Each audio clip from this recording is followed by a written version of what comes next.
What's up, SC Nation?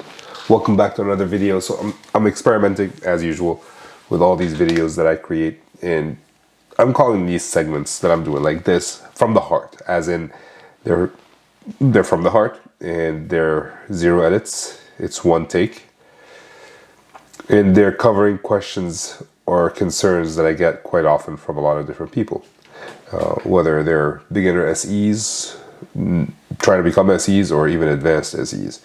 And today's topic I'm going to tackle is a lot of people come to me trying to get into sales engineering, and they're not from a technical background, and their main concern is I don't have the technical skills. So I wanted to talk to you about that. Generally speaking, what I tell people when they say I don't have the technical skills to become an SE is, all right, well, you're never going to become an SE. Actually, I don't say that. But these are the thoughts that they're thinking about. What I usually say is hit the start button on your computer. If you're using Microsoft Office, obviously. If you're using Mac, I can't help you. I don't know what the start button is. So when you hit the start button, look at all the software that your organization have. And I'm saying that hit the start button on your work computer. Look at all the software that's on there. Which ones do you use quite often? Right? You might have Jira, you might have Adobe, there are a million software on your computer. Which ones do you use? And it doesn't have to be on your computer. It could be a SaaS, like, some CRM or any other software that is used. So you already know these products in many cases, and you know them from a customer's perspective, at least from a user perspective. You know why they're useful, how they make your life easy, how they make your life hard. So in that sense, you might, like, some of the parts that, like, hey, I don't have the technical skills. If they define technical skills as knowing how to code in most cases. In SaaS, you don't need to know how to code for many organizations. Some organizations you might, but many do not require you to code. So if that's the case, you already know that software from a customer or a user perspective. You know what's good, you know what's bad, you know how they help you, you know how they don't help you. So you already have some technical skills with regards to these products. Not only that, you may think of the competitors as well, and you may look at those and say, like, these are potential, like, employers. So you can look at vendors, you can look at competitors of these vendors. And now you have some technical skills. You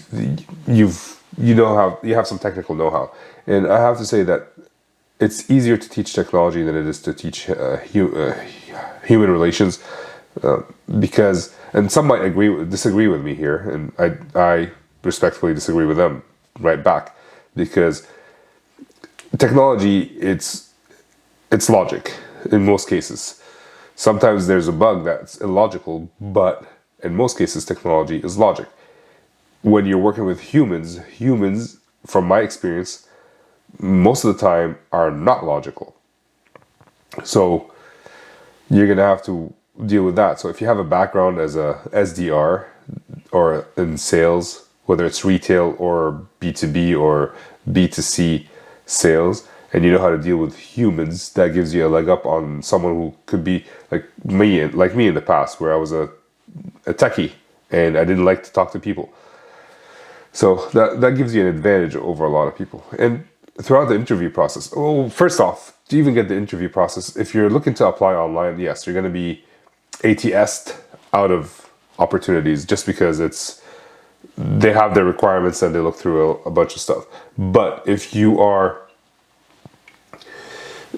meet people, if you connect with people, if you talk to other human beings who might refer you from one person to another until you find some job, that is the best route to go. And it takes a tremendous amount of effort. I'm not saying it's easy. It is a second job.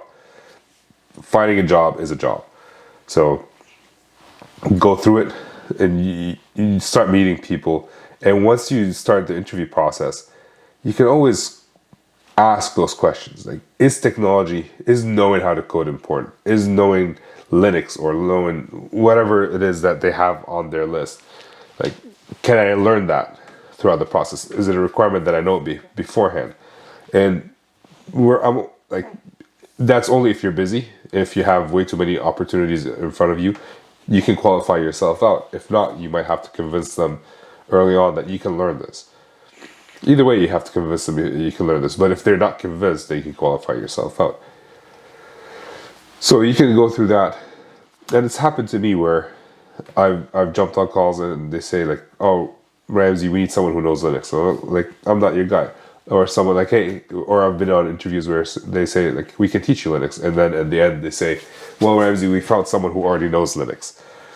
So you don't need to, we don't need to teach you anything. We're just going to hire that person. And that's fair. And that might happen. Just because they say, no, you don't need it today doesn't mean you have the job, or it doesn't mean that they're not going to use it against you later on. But it happens.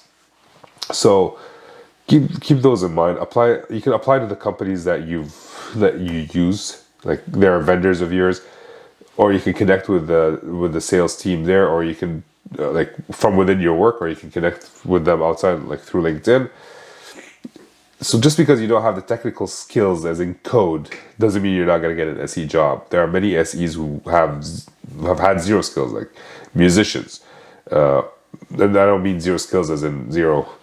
Like they've had other skills, they're just not SE skills. Musicians, hotel managers, teachers, but they use their history and like, hey, I know how to perform in front of thousands of people as musicians, or I know how to teach people who don't want to listen. If you're talking to teachers, they've used that background to their benefit. So what is the benefit of your background? Try to use that as you're doing a search. So that's it. This is the second time I'm recording this video because the first time I forgot to plug in my microphone. So hopefully this has been useful. If you did find it useful, make sure to share, like, and subscribe, and do all that. Connect with me on LinkedIn if you're looking for coaching, yada, yada, yada, etc. Get back to work.